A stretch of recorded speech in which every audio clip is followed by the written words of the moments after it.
Hal berdoa. Pada suatu kali, Yesus sedang berdoa di salah satu tempat. Ketika ia berhenti berdoa, berkatalah seorang dari murid-muridnya kepadanya, "Tuhan, ajarlah kami berdoa, sama seperti yang diajarkan Yohanes kepada murid-muridnya." Jawab Yesus kepada mereka, "Apabila kamu berdoa, katakanlah, Bapa, dikuduskan namamu, datanglah kerajaanmu, berikanlah kami setiap hari makanan kami yang secukupnya, dan ampunilah kami akan dosa kami, sebab kami pun mengampuni setiap orang yang bersalah kepada kami, dan janganlah membawa kami ke dalam pencobaan." Lalu katanya kepada mereka, "Jika seorang di antara kamu pada tengah malam pergi ke rumah seorang sahabatnya dan berkata kepadanya, 'Saudara, pinjamkanlah kepadaku 3 roti, sebab seorang sahabatku yang sedang berada dalam perjalanan singgah ke rumahku, dan aku tidak mempunyai apa-apa untuk dihidangkan kepadanya.' Masakan ia yang di dalam rumah itu akan menjawab, 'Jangan mengganggu aku, pintu sudah tertutup, dan aku serta anak-anakku sudah tidur. Aku tidak dapat bangun dan memberikannya kepada saudara.' Aku berkata kepadamu, sekalipun ia tidak mau bangun dan memberikannya kepadanya karena orang itu adalah sahabatnya, namun karena sikapnya yang tidak malu itu, ia akan bangun juga dan memberikan kepadanya apa yang diperlukannya. Oleh karena itu, aku berkata kepadamu, mintalah maka akan diberikan kepadamu, carilah maka kamu akan mendapat, ketoklah maka pintu akan dibukakan bagimu. Karena setiap orang yang meminta menerima, dan setiap orang yang mencari mendapat, dan setiap orang yang mengetok baginya pintu dibukakan. Bapa manakah di antara kamu, jika anaknya minta ikan daripadanya, akan memberikan ular kepada anaknya itu ganti ikan? Atau jika ia minta telur, akan memberikan kepadanya kalajengking?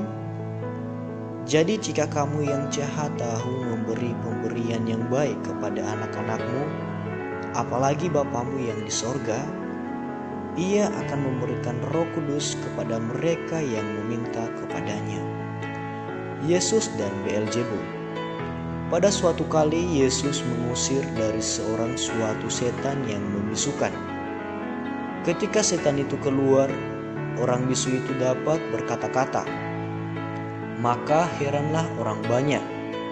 Tetapi ada di antara mereka yang berkata, "Ia mengusir setan dengan kuasa Beelzebul, penghulu setan."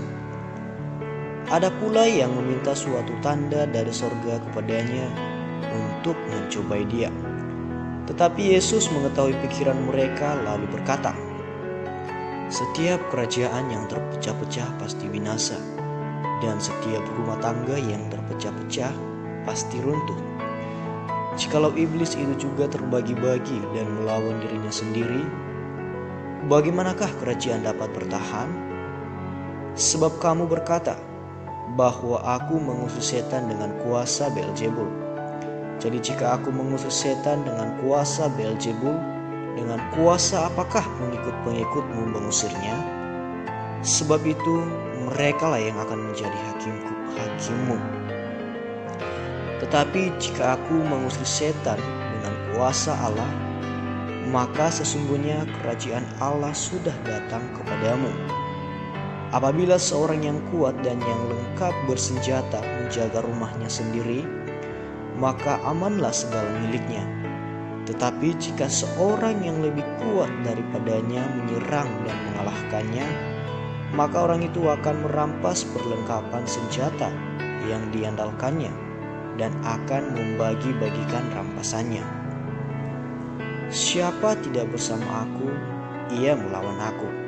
dan siapa tidak mengumpulkan bersama aku, ia mencerai-beraikan. Kembalinya roh jahat. Apabila roh jahat keluar dari manusia, ia pun mengembara ke tempat-tempat yang tandus mencari perhentian.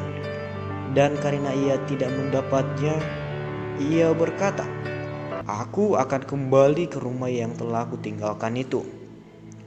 Maka pergilah ia dan mendapati rumah itu bersih tersapu dan rapi teratur. Lalu ia keluar dan mengajak 7 roh lain yang lebih jahat daripadanya, dan mereka masuk dan berdiam di situ. Maka akhirnya keadaan orang itu lebih buruk daripada keadaannya semula. Siapa yang berbahagia? Ketika Yesus masih berbicara, berserulah seorang perempuan dari antara orang banyak dan berkata kepadanya, "Berbahagialah ibu yang telah mengandung engkau dan susu yang telah menyusui engkau." Tetapi ia berkata, "Yang berbahagia ialah mereka yang mendengarkan firman Allah dan yang memeliharanya." Tanda Yunus. Ketika orang banyak mengerumuninya, berkatalah Yesus, "Angkatan ini adalah angkatan yang jahat. Mereka menghendaki suatu tanda, tetapi kepada mereka tidak akan diberikan tanda selain tanda Nabi Yunus. Sebab seperti Yunus menjadi tanda untuk orang-orang Niniwe, demikian pula lah Anak Manusia akan menjadi tanda untuk angkatan ini. Pada waktu penghakiman, ratu dari selatan itu akan bangkit bersama orang dari angkatan ini, dan ia akan menghukum mereka. Sebab ratu ini datang dari ujung bumi untuk mendengarkan hikmat Salomo, dan sesungguhnya yang ada di sini lebih daripada Salomo. Pada waktu penghakiman, orang-orang Niniwe akan bangkit bersama angkatan ini, dan mereka akan menghukumnya. Sebab orang-orang Niniwe itu bertobat waktu mereka mendengarkan pemberitaan Yunus, dan sesungguhnya yang ada di sini lebih daripada Yunus. Pelita tubuh. Tidak seorang pun yang menyalakan pelita lalu meletakkannya di kolong rumah atau di bawah gantang, melainkan di atas kaki dian, supaya semua orang yang masuk dapat melihat cahayanya. Matamu adalah pelita tubuhmu. Jika matamu baik, teranglah seluruh tubuhmu. Tetapi jika matamu jahat, gelaplah tubuhmu. Karena itu perhatikanlah supaya terang yang ada padamu jangan menjadi kegelapan. Jika seluruh tubuhmu terang dan tidak ada bagian yang gelap, maka seluruhnya akan terang, sama seperti apabila pelita menerangi engkau dengan cahayanya. Yesus mengecam orang-orang Farisi dan ahli-ahli Taurat. Ketika Yesus selesai mengajar, seorang Farisi mengundang dia untuk makan di rumahnya. Maka masuklah ia ke rumah itu lalu duduk makan. Orang Farisi itu melihat hal itu dan ia heran, karena Yesus tidak mencuci tangannya sebelum makan. Tetapi Tuhan berkata kepadanya, "Kamu orang-orang Farisi, kamu membersihkan bagian luar dari cawan dan pinggan, tetapi bagian dalammu penuh rampasan dan kejahatan. Hai orang-orang bodoh, bukankah dia yang menjadikan bagian luar, dia juga yang menjadikan bagian dalam? Akan tetapi berikanlah isinya sebagai sedekah, dan sesungguhnya semuanya akan menjadi bersih bagimu. Tetapi celakalah kamu, hai orang-orang Farisi, sebab kamu membayar persepuluhan dari selasih, inggu, dan segala jenis sayuran, tetapi kamu mengabaikan keadilan dan kasih Allah. Yang satu harus dilakukan, dan yang lain jangan diabaikan. Celakalah kamu, hai orang-orang Farisi, sebab kamu suka duduk di tempat terdepan di rumah ibadat dan suka menerima penghormatan di pasar. Celakalah kamu, sebab kamu sama seperti kubur yang tidak memakai tanda. orang-orang yang berjalan di atasnya tidak mengetahuinya. Seorang dari antara ahli-ahli Taurat itu menjawab dan berkata kepadanya, "Guru, dengan berkata demikian, engkau menghina kami juga."